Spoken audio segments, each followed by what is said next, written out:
Hey everybody, welcome back to Tip Tuesday, and this week we're going to talk about how a softball and a football can help your release.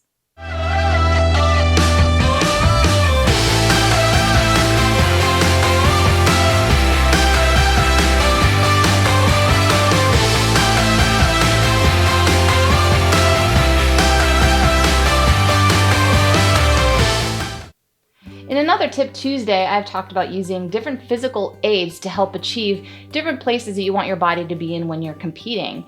But this week, we're going to talk about your release and how using different things such as a football and or a softball help. So one of the things that's really important you want to make sure to do is you want to make sure that you're holding it properly when doing these drills.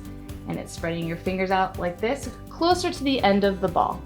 The whole purpose of this drill is to make sure that you can create a spiral without using your thumb. So you want to try to keep your thumb up and just rotate your fingers around it, much like your bowling release. You don't want to be gripping that ball with like a death grip with your thumb. So this is to really try to help relax your thumb and just roll your fingers around it.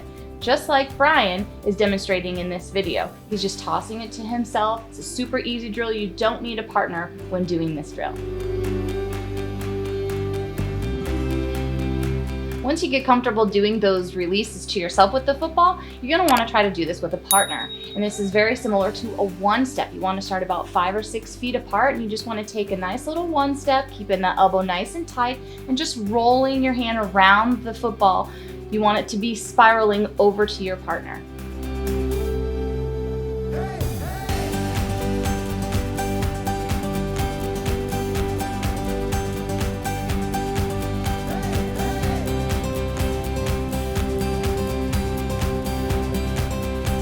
The last thing I'll add when you're doing the release drills with this football with a partner is you don't want it to be this lobby toss over to your partner. You want it to be a nice, strong pass underhand, rolling your hand around it and getting it right into about their midsection.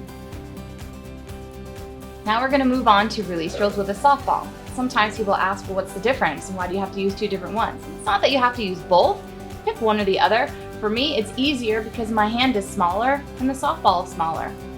But just like the football, we want to make sure that we're not really using our thumb. We're not death gripping it. So a few things to note. I like to spread my fingers out on the softball like this. I, being a softball player, like to put my fingers on the seam, but it also helps me when I'm doing my release drills to really feel that ball rolling right off of my fingers.